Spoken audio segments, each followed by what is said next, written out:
المكتب التعاوني للدعوة والإرشاد وتوعية الجاليات بأبها. يقول عبد الرزاق البدر، الشيخ عبد الرزاق البدر في كلام جميل: ومن تودده سبحانه أن العبد يشرد عن مولاه فيتجرأ على المحرمات ويقصر في الطاعات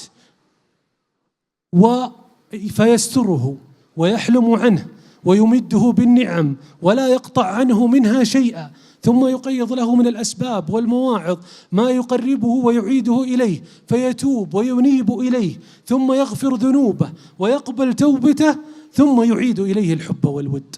بالله عليكم أيها الأحبة، لو أسأل كل واحد منكم الآن إذا علم أنه إذا أذنب يستره ربه ويحلم عنه ويصفح ويقيض له من الأسباب التي تجيبه إليه، ثم يقبل توبته وهو الغني عنه، ثم يغفر ذنوبه ويبدل سيئاته إلى حسنات، ثم يحبه، بالله ما الذي امتلأت به قلوبكم الآن؟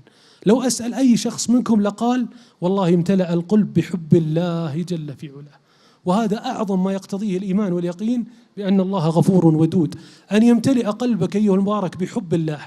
وكيف لا تحب؟ النفوس جبلت على محبة من يحسن إليها، وكيف لا تحب الله وقد ملأ إحسانه أقطار السماوات والأرض. دعاة للهدى دنيا ودينا على منهاج خير المرسلين، وبالحسنى نشق سبيل رشد إلى جنات رب العالمين.